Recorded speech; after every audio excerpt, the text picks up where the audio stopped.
নিচে মাটিতে না পড়ে যায়। প্রথম পাটা রাখ।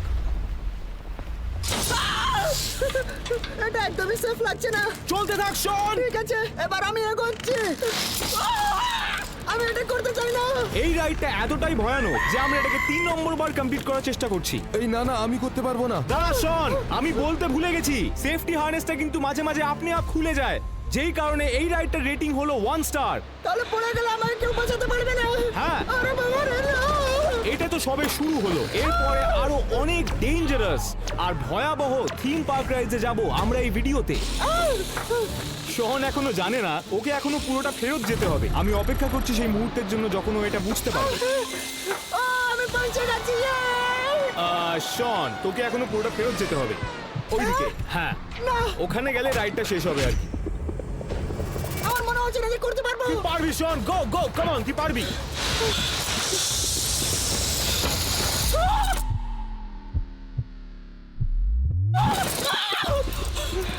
তাড়াতাড়ি একটা কল করে নে। মা, বাবা, আই লাভ ইউ।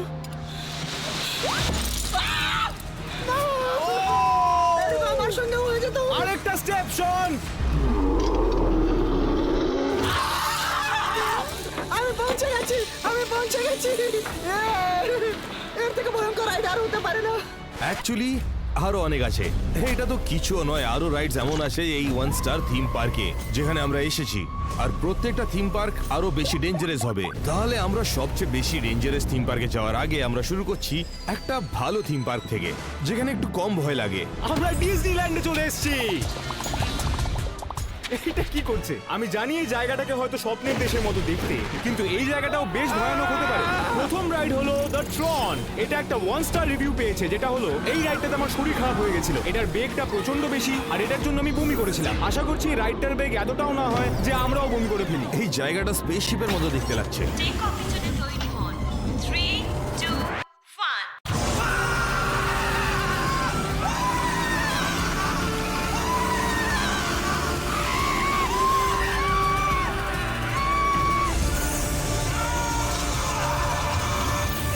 তাহলে ওটা 100% সবচেয়ে ফাস্টেস্ট রাইড যাতে আমি বসেছি আজ অব্দি। ওটাতে আরেকবার চললে আমি 100% বমি করবো। তাহলে রিভিউজ গুলো একদম ঠিক ছিল। চলো দেখি এটা আরো কত খারাপ হতে পারে। তো আমরা পাইরেটস অফ দ্য ক্যারিবিয়ানের বাইরে আছি আর এইটার 1 স্টার রিভিউটা বলছে আমি 4 ঘন্টা অপেক্ষা করে এই রাইডে চড়তে গেছিলাম আর তারপর আরো 3 ঘন্টার জন্য রাইডটা আটকে গেছিল। আমার $500টা ওয়েস্ট গেল। আর এরপর আরো 3টে ডেঞ্জারাস থিম পার্কস আছে যেখানে আমরা যাব। তো যদি আমরা আটকে যাই তাহলে পুরো ভিডিওটা বানানো মুশকিল হয়ে যাবে। এই রাইডের ভিজুয়ালস গুলো এত ভালো ছিল আমরা মোটামুটি ভুলেই গেছিলাম যে এটা একটা 1 স্টার রাইড। আর যখন আমরা ভাবলাম যে রাইডটা শেষ হতে চলেছে, আমাদের কানে কিছু অদ্ভুত আওয়াজ এলো। আমরা আটকে গেছি। এটা নড়ছে না। এখান থেকে বেরোতে গেলে একটু সময় লাগবে। আপনারা প্লিজ একটু ধৈর্য ধরে রাখুন। আমি সত্যি ভাবিনি এটা হতে চলেছে। আমাদের এখানে 15 মিনিট হয়ে গেছে আর এখানে বসে আমার খিদে পাচ্ছে। এই চালু হয়ে গেছে। ওয়েল, আমাদের জন্য একটা জিনিস ভালো হয়েছে যে রাইডটা শুধু 30 মিনিটের জন্য আটকে ছিল। তাহলে রিভিউজ গুলো একদম ঠিক ছিল। 30 মিনিট ধরে ট্যানার কিছু খায়নি, সেই জন্য আমরা ওকে কিছু খেতে দিয়েছি আর নেক্সট রাইডে গেছি আমরা। তো আমরা আমাদের পরের রাইডের বাইরে রয়েছে একটা টার্কি লেগের সঙ্গে। আর এখানে একটা 1 স্টার রিভিউ আছে যেটা বলছে আমাকে আমার টার্কি লেগটা খেতে দেওয়া হয়নি, যেটা দামটাও অনেকটা বেশি ছিল আর এটার জন্য আমাকে পরে বাইরেও বার করে দিয়েছিল। তো ট্যানার জানতো যে ওকে কি করতে হবে। আমার কাছে পকেটে টার্কি লেগ আছে। বসে থাকবেন, আপনার হাত আর পা দুটোই রাইডের ভেতরে রাখবেন আর মনে রাখবেন কোনো খাবার কিন্তু এই রাইডে অ্যালাউ নয়। আমি বাজি লাগাচ্ছি যে এই রাইডটা শেষ হওয়ার আগে তুই ওই টার্কি লেগটা শেষ করতে পারবি না। আমি শেষ করে দেখাবো। ও দেখছে আমাদেরকে। আমি জানি আমাকে এখান থেকে বেরোতে হবে। আমাদেরকে বের করে দেবে। না না না না না না, এই আমাদেরকে ওরা রাইড থেকে বের করেনি, তাহলে রিভিউটা হয়ে গেছে বাস্টেড। তাহলে আমাদেরকে তাড়াতাড়ি গিয়ে অন্য রাইডটা চেক করতে হবে, আমাদেরকে বের করে দেয় তার আগে। এখন আমরা ডিজনিল্যান্ড ক্যাসেলের বাইরে দাঁড়িয়ে আছি আর অতিথিরা এটার প্রতিটা ইঞ্চ ঘুরে দেখতে পারে। এবার এটা স্বপ্নের মতো লাগতেই পারে, কিন্তু দেখা যাচ্ছে এটা একটা দুঃস্বপ্ন, যেটা বলছে এই 1 স্টার রিভিউটা, যেটাতে লেখা এই ক্যাসেলের চারিদিকে লোকজন শুয়ে ঘুমোচ্ছে। এটা একটা ক্যাসেল কি করে হতে পারে যখন লোকজন এখানে চারিদিকে শুয়ে শুয়ে পড়ে আছে? এখানে কিছু লোক ঘুমোচ্ছে, এখানে একজন আর ওখানে একজন। কিন্তু কিছু লোকজন ঘুমোচ্ছে বলে আমরা ক্যাসেলটা চড়ে উপরে উঠবো না, এটা হতে পারে না। আমরা ফাইনালি হেঁটে হেঁটে ক্যাসেলের উপরে চলে এসেছি আর বলতে পারি যে রিভিউটা ভ্যালিড হচ্ছে। চলো যাই গাইস। শন, ট্যানার, এখানে আমাকে অনেক ভাল লাগছে, এইরকম লাগছে আমাকে ও কিলি করছে। না, তোমার বলকে আমি শুশুরে দিচ্ছি। তোমার বলটা দাও, তোমার বলটা দাও। ওকে, ডিজনিল্যান্ড হয়তো অতটাও খারাপ না যতটা আমরা রিভিউগুলোতে পড়লাম, কিন্তু এই পরের পার্কটাকে দেখে মনে হচ্ছে এটা তোমার মাথা লিটারালি খেয়ে ফেলতে পারে। তো এখন আমরা ডাইনোসর আইল্যান্ডে আছি, পৃথিবীতে সবচেয়ে ভয়ানক থিম পার্কস এর মধ্যে একটা। এই পার্কটাকে জানা যায় লাইফ সাইজ ডাইনোসরদের জন্য, যেগুলো নড়তে চড়তে, দৌড়তে আর তোমায় কামড়াতে পারে। কিন্তু কিছু লোকের জন্য এটা খুব বেশি হয়ে যায়, যেই কারণে এটাতে অনেক 1 স্টার রিভিউজ রয়েছে, যেগুলো বলছে আমার মনে হয়েছিল এই ডাইনোসরগুলো আসল। আমার যাওয়া সবচেয়ে খারাপ থিম পার্ক এটা। ওকে, আমি এটা বিশ্বাস করছি না, তাই আমরা একটু ইনভেস্টিগেট করবো বিষয়টাকে।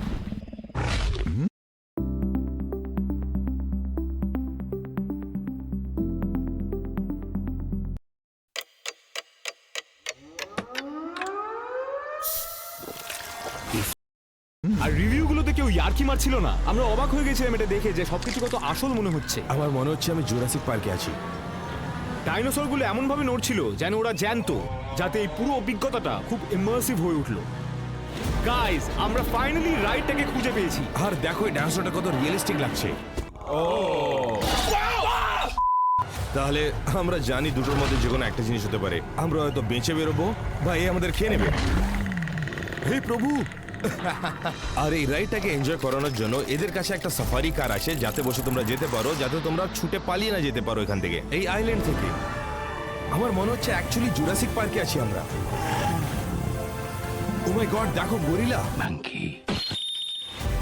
এখন অবধি তো ভালোই চলছে ভাই। ডেঞ্জার জোন, আর কতই ডেঞ্জার হবে, চলো দেখা যাক। Oh my God! এটাতে খুব ভয় পেয়ে গেছি আমি। আমরা অনেক তাড়াতাড়ি বুঝতে পেরে গেলাম যে এই ডাইনোসর গুলো এতই অসভ্য যে তোমার গাড়ির ভিতরে ঢুকে যাচ্ছিল। প্রাইভেসি বলে কিছু জানে না এরা। আমরা যতই বেশি আগে আগে যাচ্ছিলাম এরা অতই কাছাকাছি আসছিল। এমন মনে ছিল ওরা বাইট করে নেবে আমাদের। এর থেকেও খারাপ হতে পারে কিছু।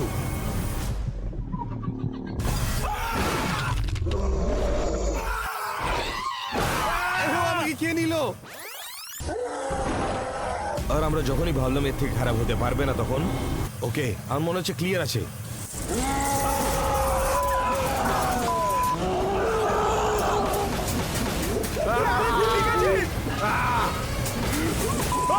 Oh my God! আমি এটা করবে ভাবেনি। আমি এরকম কোনো রাইডে আজ অব্দি যাইনি। গাইস, রিভিউগুলো একদম সত্যি, এটা নিজে অনুভব করে বুঝতে পেরেছি। হ্যাঁ, ওই গরিলাটা তো অলমোস্ট আমার দাঁতই ভেঙে দিয়েছিল। গরিলাটা ওখানে কাজ করে নাকি? আমি জানি না, কিন্তু অ্যাপারেন্টলি নেক্সট থিম পার্কটা আরো ডেঞ্জারাস হতে যাচ্ছে এখন। আর প্রত্যেক রাত্রে 3টার সময় ওরা সবচেয়ে বেশি স্কেরিয়েস্ট হন্টেড হাউসটা করে ওই জায়গাটায়। কিন্তু যেটা সত্যি ভয় দেখায় সেটা হলো এই 1 স্টার রিভিউগুলো। এইটাতে লেখা একটা স্ক্রিম আউটফিট পরা লোক আমাকে ধরে আঘাত করেছিল। আমার মনে হয় না ওখানে কাজ করে। আর এরপর আরেকটা 1 স্টার রিভিউ আছে এর নিচে, যেটাতে লেখা আমরা একটা চিপ ভূতের কস্টিউম পরা লোকের জন্য চিন্তিত ছিলাম। ও সারা রাত আমার পিছন পিছন ঘুরলো আর আমাকে সারাক্ষণ ধরছিল। আমার মনে হয় না ও এখানে কাজ করে। ওকে, আমাদের এই স্ক্রিম গাইডে খুঁজে পেতে হবে। হ্যাঁ, এটাই হবে আমাদের নাম্বার 1 মিশন আজকে রাতের জন্য। চলো যাওয়া যাক। আমরা এর আগেও হন্টেড হাউসে গেছি, কিন্তু এইটার জন্য আমরা একেবারেই প্রস্তুত ছিলাম না।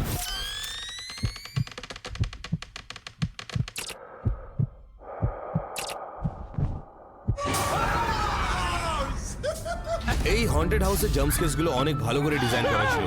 আমরা এটা প্রেডিক্টই করতে পারিনি, যেটা এই এক্সপেরিয়েন্সটাকে আরো অনেক ভালো বানিয়ে দিয়েছে। এই, তুমি যাচ্ছ না কেন আগে? Hell no, ভাই, তুই আমাকে সামনে ঠেলছিস কেন? কিন্তু এখানে স্ক্রিম মাস্কওয়ালা গায়ের কোনো সাইনই ছিল না। ঠিক আছে,